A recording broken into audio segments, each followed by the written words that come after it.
Sutra Teratai yang Menakjubkan. Bab 23. Aktivitas lampau Bodhisattva Baisaja Raja. Sivasyang Sutra Teratai episode 1819. Menggunakan kekuatan dari seluruh jiwa dan raga, serta memberikan persembahan dengan tubuh. Mengamalkan Dharma Bajik sebagai persembahan kepada Buddha dengan melatih segala paramita adalah memberikan persembahan terhadap semua Buddha.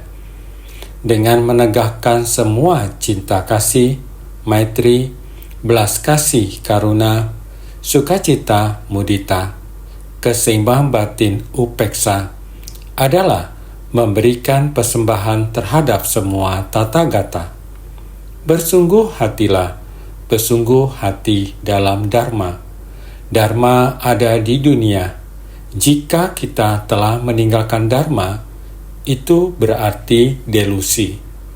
Jika kita masuki Dharma dan bersungguh hati mempraktikkan Dharma, itu berarti tersadarkan.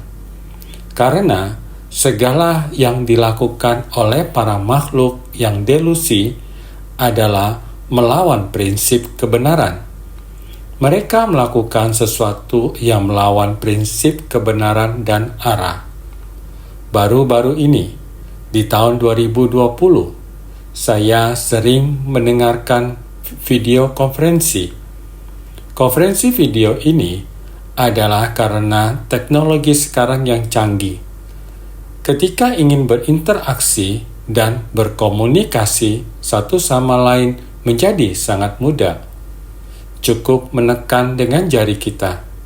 Tidak peduli seberapa jauh jarak kita di udara, ataupun seberapa jauh jarak kita di lautan. Selama dengan sentuhan jari, meskipun berjarak jauh di udara dan lautan, orang akan segera muncul di hadapan kita. Saya bisa melihat mereka, dan mereka bisa melihat saya. Saya bisa mendengar suara mereka, dan mereka juga mendengar apa yang Master ucapkan. Dengan adanya jalan cinta kasih yang berkesadaran di antara kita bisa demikian menyatu dengan sangat cepat. Sama seperti kita menghabiskan lebih dari 2 jam mengelilingi 14 negara. 14 negara ini adalah negara-negara di Eropa, termasuk Inggris, Paris di Perancis, Jerman, dan Belanda, dan masih banyak lagi. 14 negara dapat terhubung pada saat yang sama. Terlebih lagi, ada lebih dari 700 koneksi lainnya.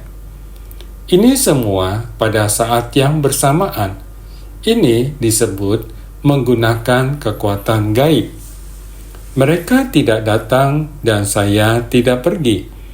Tetapi mereka ada di depan saya dan saya juga pergi ke tempat mereka berada. Bahasanya jelas dan suaranya bisa didengar. Jadi, kita bisa saling menyapa. Yang pertama ditanyakan adalah, apakah semua orang di sana aman? Selama pandemi ini, apakah semua sehat dan baik-baik? Sehat dan aman?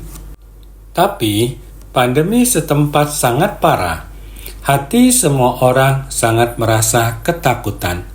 Ini yang dikatakan oleh orang-orang dari sebagian besar negara, mereka yang berbicara dan berinteraksi dengan kita, yang bisa kita lihat dan dengar, saling menyapa, semua dalam keadaan aman. Mereka semua dalam keadaan aman.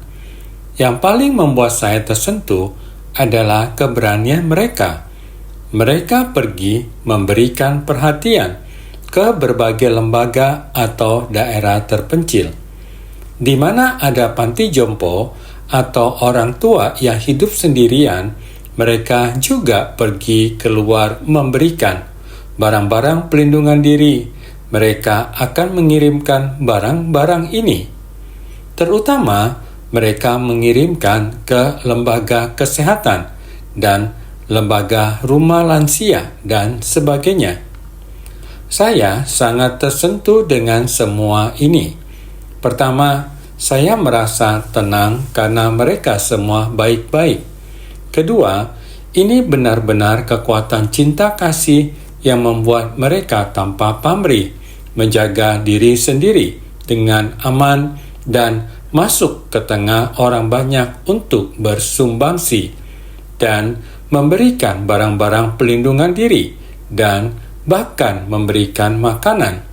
Inilah apa yang telah mereka lakukan. Selama pandemi, kita sering mengadakan konferensi video. Relawan dari negara yang berbeda punya satu kesamaan, yaitu bersumbangsi dengan kekuatan cinta kasih. Jadi, saya sangat bersyukur dan tersentuh. Relawan dari 14 negara di Eropa sama-sama melakukannya dan mereka giat bersemangat. Mereka memberi tahu saya, mereka juga mendengarkan Dharma. Saat ini teknologi berkembang, dimanapun mereka berada, meski ada perbedaan waktu, mereka bisa tersambung tanpa perbedaan detik. Tidak peduli apakah pagi, siang, atau malam. Meski waktu setempat berbeda dengan kita, mereka bisa mendengarkan Dharma pada saat yang bersamaan sekarang. Mereka mendengarkan Dharma dan mengadakan kelas bedah buku. Mereka juga membaca buku seperti Sutra Makna Tanpa Batas ataupun buku lainnya. Mereka mengulasnya kembali. Oleh karena itu, meskipun terpisah jauh dari saya, mereka tetap mempelajari kata-kata Master. Mereka mendengar apa yang sekarang saya ucapkan dan membaca buku yang pernah didengar sebelumnya akan mereka ulang kembali. Ceramah saya sudah diubah menjadi teks sehingga mereka bisa membacanya kembali ataupun menyalin kembali. Baik itu Sutra Teratai atau Sutra Makna Tanpa Batas. Saya sangat bersuka cita setelah mendengarnya. Mereka tidak pernah meninggalkan sistem pembelajaran yang digalakkan Master. Mereka mempraktikkan sesuai ajaran. Meskipun terpisah oleh gunung dan lautan, terpisah oleh ruang yang jaraknya jauh, hati kita masih begitu dekat. Mereka mendengarkan kata-kata saya dan Dharma dan bervegetarian. Mereka semua sangat giat menggalakkan vegetarian di tempatnya berada. Mereka mendengarkan, mempraktekkan, dan giat bersemangat. Meskipun terpisah jauh dari saya, mereka tetap sangat bersungguh hati. Hal ini sungguh membuat saya bersuka cita. Ini yang disebut mengamalkan Dharma Bajik sebagai persembahan. Tentu saja, dalam Sutra Teratai dikatakan bahwa para bodhisattva mengamalkan Dharma Bajik sebagai persembahan kepada Buddha. Saat ini, saya sendiri merasakannya. Murid-murid saya dan insan seci, mereka juga telah melakukan hal yang sama, yaitu mengamalkan Dharma Bajik sebagai persembahan kepada Master. Saya tidak meminta yang lain. Saya hanya berharap setiap orang dapat patuh, berharap setiap orang mendengarkan Dharma dan mempraktikkannya, dan mereka telah mengamalkan sesuai yang diajarkan. Inilah persembahan yang paling besar. Terutama dengan melatih segala paramita. Paramita, kita semua telah mengetahuinya. Ini yang membawa kita dari pantai sini menuju pantai seberang, yaitu berdana, menegakkan sila, bersabar, upaya bersemangat, bermeditasi, dan kebijaksanaan. Ada 6 metode. Inilah jalan bodhisattva. Mereka berdana, bersumbangsi, dan meningkatkan aturan. Beberapa dari mereka sekarang sudah memasuki musim dingin, sementara yang lain dalam musim panas. Namun mereka terhubung pada waktu yang bersamaan.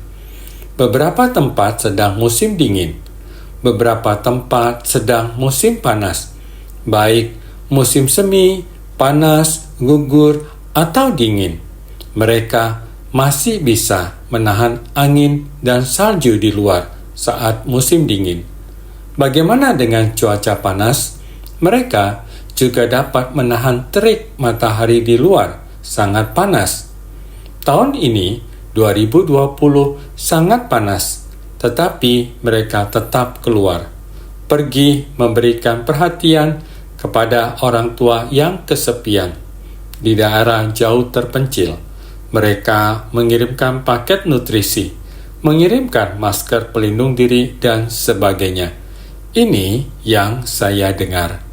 Di negara-negara yang sangat jauh dari saya, relawan Seci berada di tempat mereka masing-masing, mengamalkan sesuai yang diajarkan. Mereka melakukan ini dengan sangat baik. Jadi, saya bersukacita dan bersyukur. Bersyukur bahwa setiap orang memiliki tekad yang sama. Kita mempunyai tekad yang sama. Tekad yang sama, saling memahami, adalah sesuatu yang membawa sukacita. Kita sudah memperoleh ajaran Buddha dan bersama-sama menapaki jalan bodhisattva dan mempraktekkan paramita. 6 paramita adalah jalan yang membimbing kita dari dunia orang awam ke jalan bodhisattva. Mereka melakukan perjalanan di atas perahu welas asih untuk menyelamatkan para makhluk dan merekrut bodhisattva. Ini adalah percakapan saya dengan mereka. Saya ingat pada tahun 2017, yaitu 3 tahun yang lalu, kebakaran hutan di Portugal berlangsung selama hampir setengah tahun. Kita mengajak insan Seci di Eropa dari 7 atau 8 negara untuk bersatu dan pergi memberikan perhatian terhadap Portugal. Di tempat itu juga terdapat jalinan jodoh seperti ini. Para bodhisattva lokal di sana, para bodhisattva yang terhubung dengan kita pada waktu itu, sekarang juga mendengar mereka berbagi. Di antaranya adalah Maria. Ketika saya melihatnya atau mendengar namanya, saya akan teringat. Saat itu, ia bertekad untuk bergabung menjadi relawan. Ia biasanya memberikan perhatian kepada orang tua di daerah jauh terpencil. Ia sangat antusias dengan kegiatan amal. Meskipun ia tidak berada dalam suatu organisasi, namun ia secara pribadi memiliki hati cinta kasih dan antusias. Saat Seci pergi di tempat itu, dengan sendirinya ia keluar ikut berpartisipasi. Kita pun mengetahui kisahnya. Ia mau ikut bergabung dengan Seci. Ia tahu Seci berawal dari masa celengan bambu. Ia sendiri berinisiatif menaruh sebuah celengan di depan pintu rumahnya yang melambangkan semangat dan cinta kasih Seci. Ia berkata, "Saat orang datang ke rumah saya, mereka harus terlebih dahulu menyumbang dan berdana. Ini demi organisasi tertentu yang datang ke sini untuk memberikan dan mendistribusikan bantuan." Saya sangat terkesan dengan dedikasinya terhadap Seci dan komitmennya sebagai seorang relawan Seci. 2-3 tahun telah berlalu, namun ia masih penuh perhatian terhadap para lansia yang pernah kita kunjungi. Para lansia yang pernah kita bantu, ia masih terus memberikan perhatian. Beberapa relawan melalui konferensi video, saya mendengar laporan mereka yang masih antusias bagaimana mereka bekerja demi mencegah penyebaran pandemi. Mereka masih terus mengirimkan alat pelindung diri dan membagikan makanan bergizi. Semua itu terjadi di tempat yang sangat jauh yang terpisah oleh udara dan lautan. Bagi kita, mereka masih baru, namun setelah lewat 2-3 tahun, antusias dan sumbangsi mereka ini bersumbangsi seperti ini demi negara mereka. Ini juga adalah jalinan jodoh yang luar biasa. Ini juga adalah pelatihan diri di dalam 6 paramita, yaitu mengamalkan Dharma Bajik sebagai persembahan kepada Buddha. Mereka bersumbangsi dengan mengamalkan Dharma Bajik. Di era Buddha, Bodhisattva melakukan persembahan dengan mendengarkan Dharma dan masuk ke tengah orang banyak, bertekad untuk masuk ke tengah orang banyak.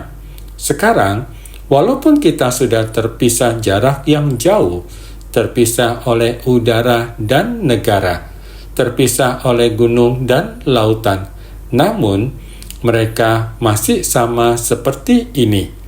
Dari suara yang bisa didengar dan gambar yang bisa dilihat, mereka juga membangkitkan tekad untuk menapaki jalan yang sama.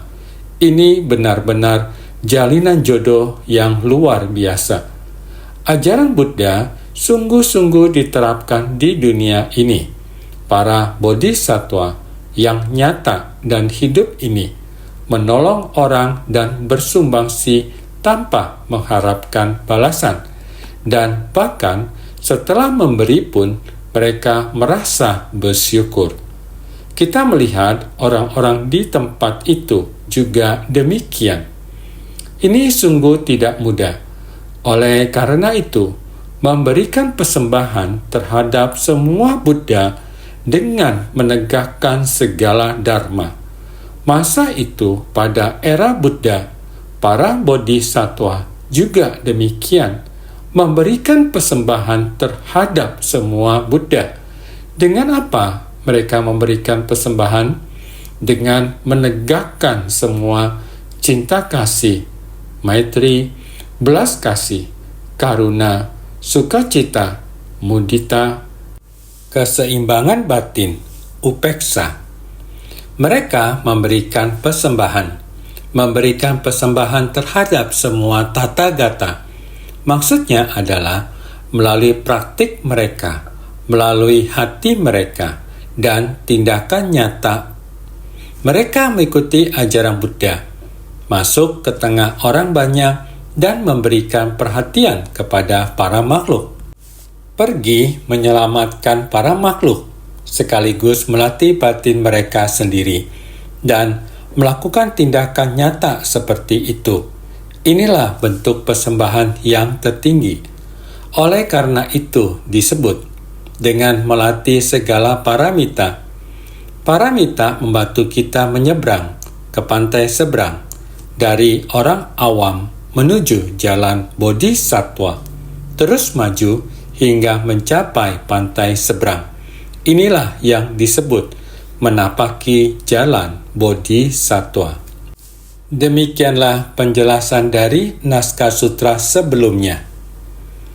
Juga turun hujan dari dupa cendana Urugasara. 6 karsa dari dupa ini adalah bernilai setara dengan seluruh dunia saha. Semuanya sebagai persembahan bagi Buddha. Bab 23. Aktivitas lampau bodhisattva baik saja raja. Ini membahas tentang memberikan persembahan. Apa yang digunakan sebagai persembahan? Menggunakan persembahan yang paling berharga. Tempat ini Uru Gasara. Barusan kita mengatakan terpisah oleh udara dan lautan. Benar, mereka terpisah oleh udara dan lautan. Di sana mempraktikkan dalam tindakan nyata. Ini membuat saya sangat bersuka cita. Kayu cendana melambangkan semerbak kebajikan bodhisatwa. Semerbak kebajikan dari bodhisatwa. Sebelumnya, kita telah pernah membahas mengenai semerbak kebajikan. Semerbak bunga. Semerbak kebajikan harum kayu cendana. Kebajikan itu kebajikan dari pelatihan diri yang dihormati orang. Setelah pelatihan diri disebut semerbak kebajikan. Kebajikan adalah sesuatu yang diperoleh. Melatih diri dengan mengamalkan sesuai yang diajarkan. Kebajikan yang diperoleh ini disebut semerbak kebajikan. Sekarang di bagian ini kita melihat bahwa juga turun hujan dari dupa cendana Uru Gasara. Ini membuat saya terpikir akan di seberang lautan yang terpisah oleh udara dan lautan nan jauh di sana. Mereka juga mempraktikkan dalam tindakan nyata. Di sana, mereka menebarkan semerbak dari bodhisatwa. Karena mereka di sana melakukannya seperti ini, mereka juga berbagi lewat konferensi video. Orang-orang di sana sangat memuji mereka. Pemerintah di sana, organisasi di sana, masyarakat di sana sangat memuji mereka. Inilah semerbak kebajikan yang telah menyebar hingga membuat orang-orang memuji mereka. Jadi itulah semerbak. Jadi yang digambarkan di bagian ini adalah turun hujan dari dupa cendana Uru Gasara. Ini adalah sebuah gambaran karena dupa ini sangat langka. 6 karsa ini sangat ringan. 24 karsa atau su baru setara berat dengan 1 tel. Ini adalah barang yang sangat berharga. Bernilai setara dengan seluruh dunia sahab. 6 karsa sudah mencakup seluruh dunia, sudah mencapai senilai itu. Maka, apakah 6 karsa ini? 6 paramita, berdana, menegakkan sila, kesabaran, upaya bersemangat, samadhi, dan kebijaksanaan. Kalau sudah lengkap, maka kita bisa menyeberang ke pantai seberang. Jadi, semerbak kebajikan yang berhasil didapatkan dari pembinaan diri bernilai setara dengan seluruh dunia sahab, termasuk seluruh alam semesta, yang melampaui nilai dari dunia manusia. Artinya, prinsip kebenaran sudah dipahami sampai tuntas. Maka, dengan menggunakan metode ini, kita bisa memahami semua prinsip kebenaran. Sedangkan, semua prinsip kebenaran dengan menggunakan bahasa sekarang merujuk pada prinsip sejati dari alam semesta. Prinsip sejati dari segala fenomena alam semesta. Sang Buddha membabarkan, dan Bodhisatwa menerima. Maka, dengan kesan batin dan tindakan demikian, mereka memberikan persembahan kepada Buddha. Maka, ini adalah hal yang penuh sukacita, juga adalah hal yang sangat bernilai. Naskah sutra berikut ini menjelaskan bahwa setelah memberikan persembahan ini, bangkit dari samadhi. Setelah memberikan persembahan ini, dia bangkit dari samadhi dan berpikir dalam hatinya, "Sekalipun aku telah menggunakan kekuatan gaibku untuk memberikan persembahan kepada Buddha, namun itu tidaklah sebaik memberikan persembahan berupa tubuhku sendiri." Bab 23. Aktivitas lampau Bodhisattva Baisaja Raja. Apa itu samadhi? Hati yang tidak bergejolak. Dalam samadhi, melakukan pembicaraan dengan Sang Buddha. Ini adalah berkomunikasi dengan suara hati. Maka saat ini dia bangkit dari samadhi setelah keluar dari meditasi dengan hati yang bersyukur kepada Buddha. Hati penuh rasa syukur. Berpikir dalam hatinya, "Sekalipun aku telah menggunakan kekuatan gaibku untuk memberikan persembahan kepada Buddha, namun itu tidaklah sebaik memberikan persembahan berupa tubuhku sendiri." Pada awalnya masih merasa belum cukup, maka berpikir kembali cara untuk memberikan persembahan yang semestinya. Kita juga sering mendengar, "Saya bekerja dengan sangat gembira. Saya juga ingin lebih mendedikasikan diri." Sama prinsipnya. Beginilah pikiran orang-orang di masa kini. Demikian Bodhisattva di masa lalu. Di era lebih dari 2000 tahun yang lalu, hatinya tetap sama, mendengar Dharma dan memperoleh Dharma. Mempraktikkan ajaran Buddha secara nyata dalam kehidupan, dipenuhi oleh sukacita dalam Dharma, menoleh kembali kepada Buddha untuk berbagi pengalaman batin, kemudian membangkitkan ikrar lagi, terus melanjutkan dan lebih bersemangat. Ini juga merupakan hal yang wajar. Inilah yang disebut ajaran Buddha di dunia. Setelah memberikan persembahan dengan mempraktikkan dan menegakkan Dharma seperti ini, namun saat merenungkannya kembali, terasa sepertinya persembahan itu adalah kurang memadai. Setelah dipikirkan ulang, kalau persembahan ini masih belum cukup, makanya dia ingin menggunakan tubuh balasannya sebagai sarana untuk memberikan persembahan. Setelah memberikan persembahan dengan mempraktikkan dan menegakkan Dharma seperti ini, setelah mendengar ajaran Buddha, ia melatih diri sesuai Dharma dengan penuh ketulusan. Ia benar-benar telah bekerja keras untuk mempraktikkan ajaran tersebut. Dengan begini, ia memberikan persembahan kepada Buddha. Namun, saat merenungkannya kembali, ia menyadari bahwa itu masih belum cukup.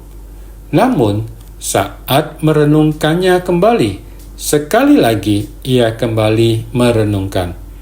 Terasa sepertinya persembahan itu adalah kurang memadai. Ia masih belum puas.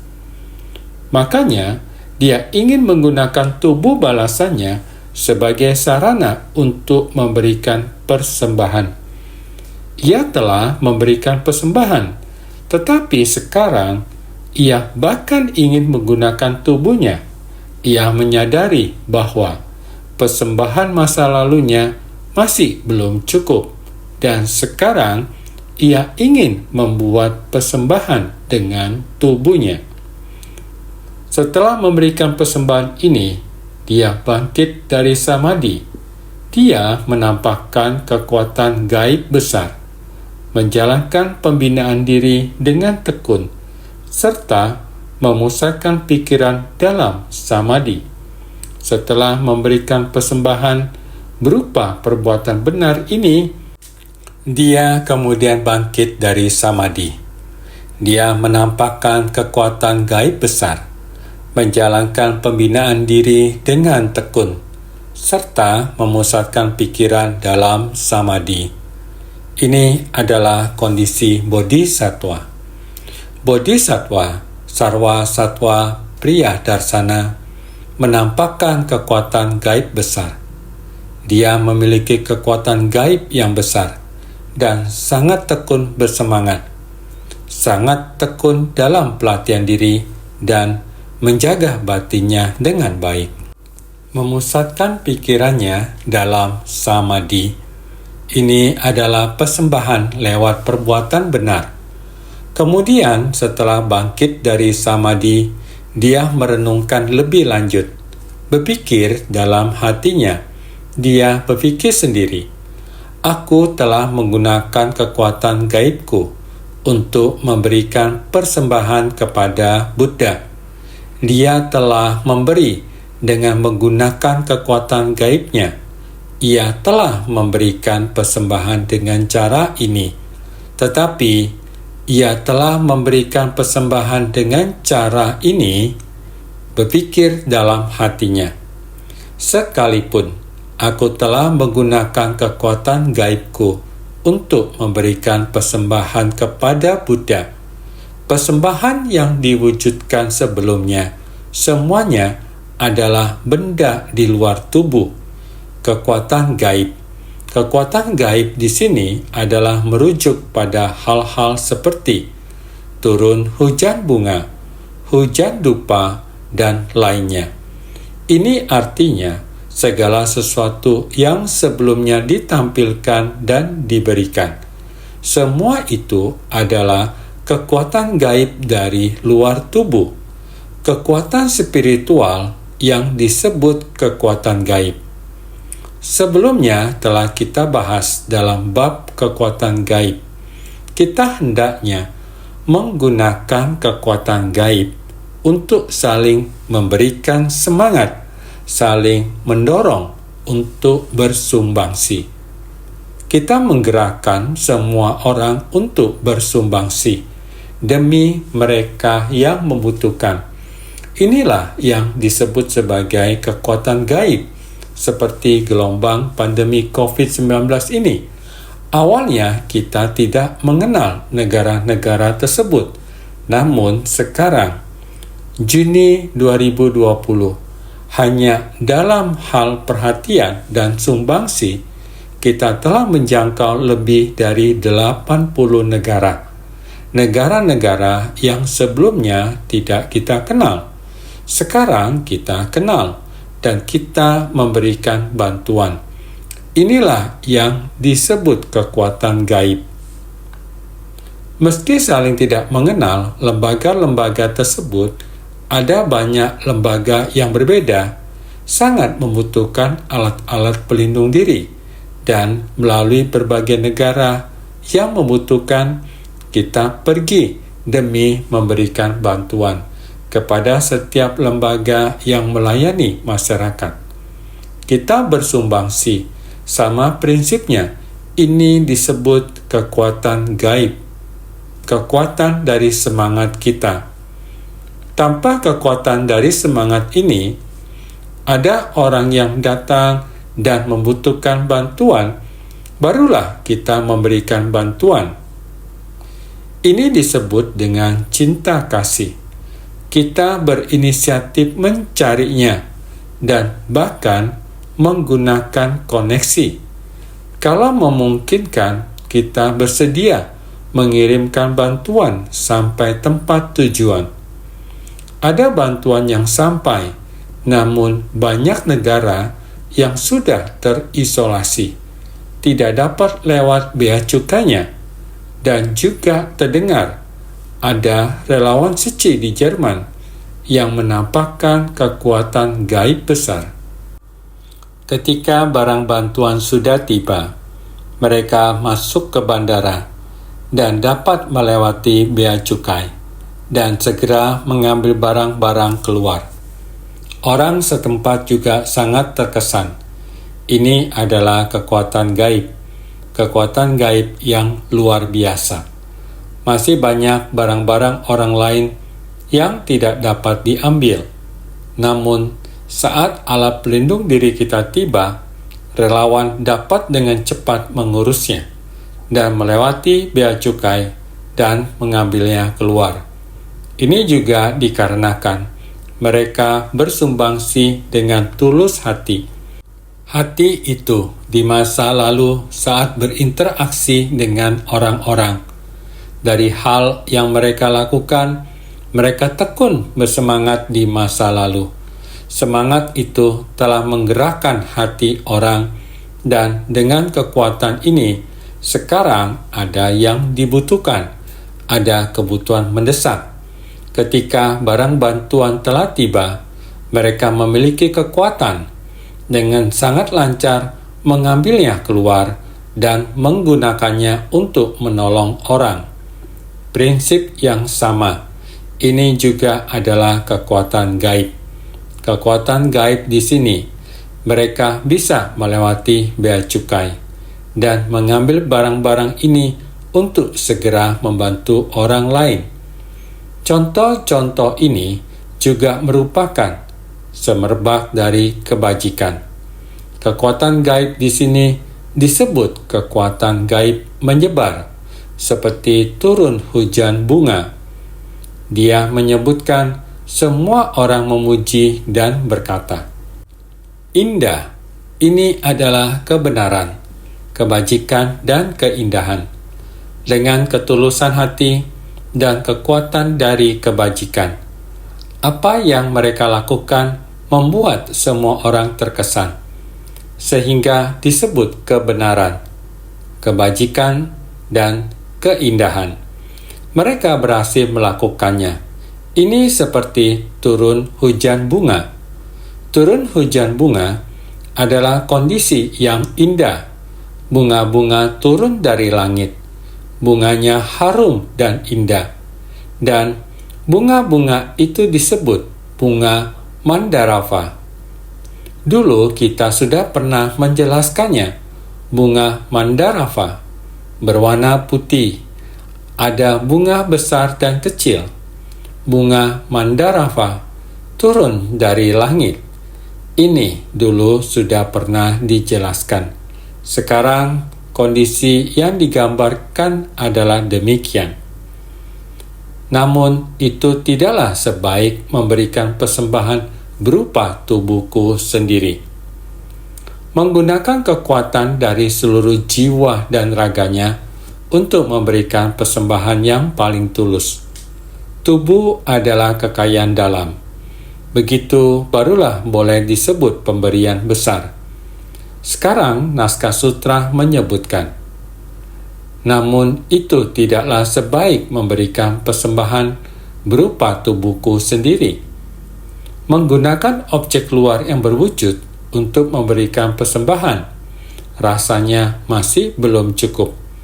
Bagi Bodhisattva Sarwasatwa Pria Darsana, ia berpikir, lebih baik bila menggunakan tubuhnya sebagai persembahan. Jadi ia menggunakan kekuatan dari seluruh jiwa dan raganya. Menggunakan kekuatan dari seluruh jiwa dan raganya untuk memberikan persembahan yang paling tulus. Ia sudah berusaha sepenuh hati. Tubuh adalah kekayaan dalam. Begitu barulah boleh disebut pemberian besar. Ini benar-benar menggunakan tubuh. Jika menggunakan materi lainnya untuk berdana, ini disebut kekayaan luar.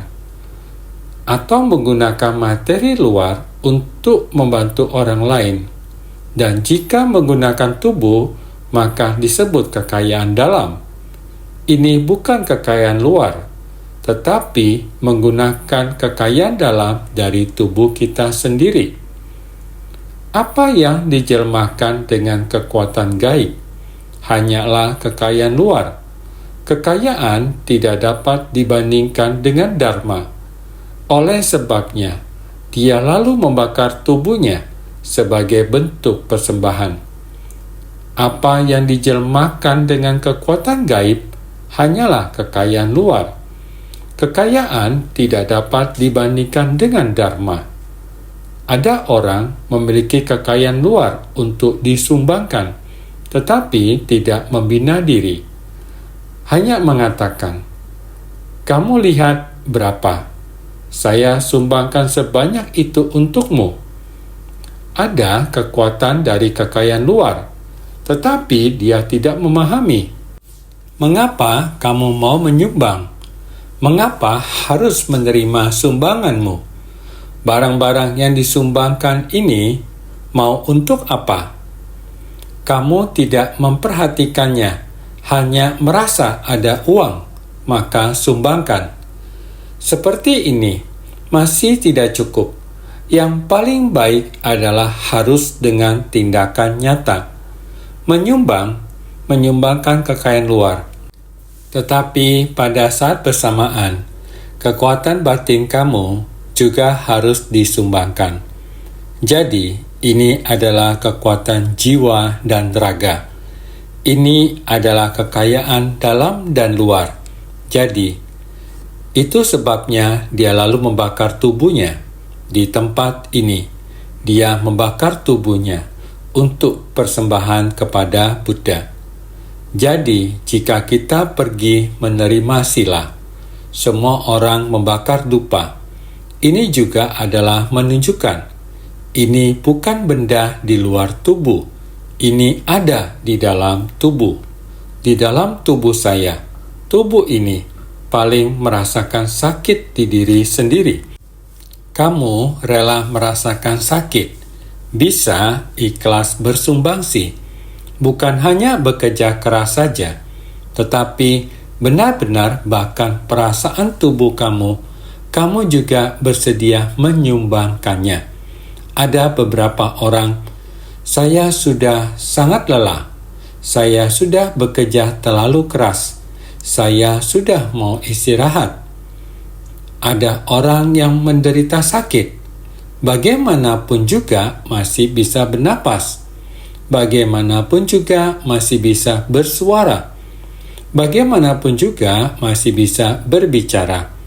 Jangan membuang waktu sedikit pun. Ini juga disebut mendedikasikan diri. Ketika kita mempersembahkan jiwa dan raga saat membina diri, tidak takut menderita, tidak takut sakit, sekarang juga tidak takut akan kematian, maka hidup ini harus banyak kita manfaatkan.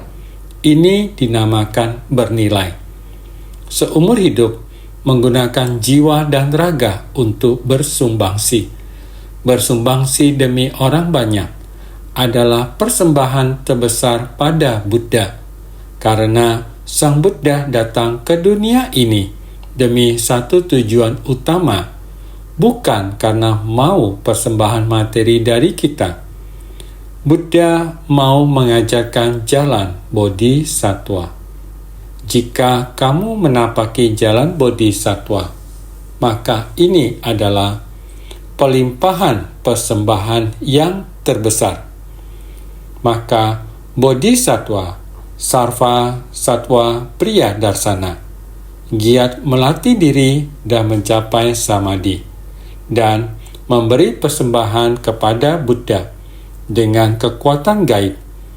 Sang Buddha tahu bahwa mereka terjun ke tengah orang banyak demi membimbing para makhluk. Ini semacam telepati, berkomunikasi melalui batin dengan bersungguh hati. Jiwa dan raga saling bertemu. Kamu tidak perlu jelaskan, saya sudah paham. Saat kalian pulang, saya tahu inilah yang kamu lakukan. Contohnya, relawan suci dari Eropa yang datang ke Taiwan dan tahu akan ada konferensi video. Mereka yang ada di Taiwan secara khusus pulang ke Gria untuk menemani master, duduk di samping master, dan konferensi video dengan Eropa Jerman, Belanda, Perancis, Inggris, dan Portugal. Dengan negara-negara ini, mereka duduk di samping saya, menemani saya untuk konferensi video dengan mereka. Ini juga adalah kesungguhan hati mereka yang sengaja pulang untuk memberikan persembahan. Orang di sana berbicara tentang bagaimana orang-orang ini di sana membimbing mereka untuk bertindak. Sekarang mereka kembali pulang ke Taiwan.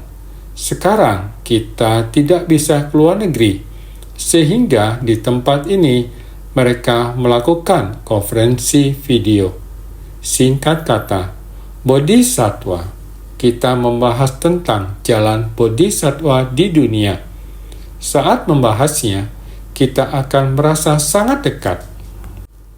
Bodhisattva di dunia benar-benar terjun ke masyarakat untuk bersumbangsi, sehingga dikatakan, terpisah oleh udara, lautan, gunung, puluhan ribu gunung dan ribuan lautan. Batin mereka masih sama. Negara yang berbeda, namun satu niat pikiran yang sama. Di sana mereka berbagi. Puluhan negara dan lebih dari 700 jaringan. Kedekatan hati itu terhubung lewat jaringan. Bukankah ini wujud dari kekuatan gaib? Wujud dari kekuatan gaib ini, semua orang sudah mengembangkan sumbangsi dari kekayaan luar dan mempraktikkan dalam tindakan nyata. Ini benar-benar sulit ditemukan. Sulit ditemukan. Jadi Bodhisattva tidak takut bersusah payah, mendedikasikan jiwa dan raga, menapaki jalan Bodhisattva. Ini semua sudah dilakukan orang yang sudah melakukannya. Saat sekarang saya berbicara, pasti mereka sangat bersukacita dalam Dharma, dan mereka yang belum melakukannya, kita semua harus giat bersemangat dan bekerja keras. Bagaimana seharusnya kita bersumbangsi saat berinteraksi dengan sesama? Ini dinamakan mempraktikkan dalam tindakan nyata. Ini berarti mempraktikkan Dharma di dunia. Demikian pula, kita bisa mencapai kebudayaan dan penuh dengan sukacita dalam Dharma. Jadi, kita semua harus bersungguh hati dan menggunakan cinta kasih, menampakkan kekuatan gaib demi Dharma dan demi persembahan kepada Buddha sebagai balasan atas ajaran Buddha kepada kita, sehingga semua orang harus senantiasa lebih bersungguh hati.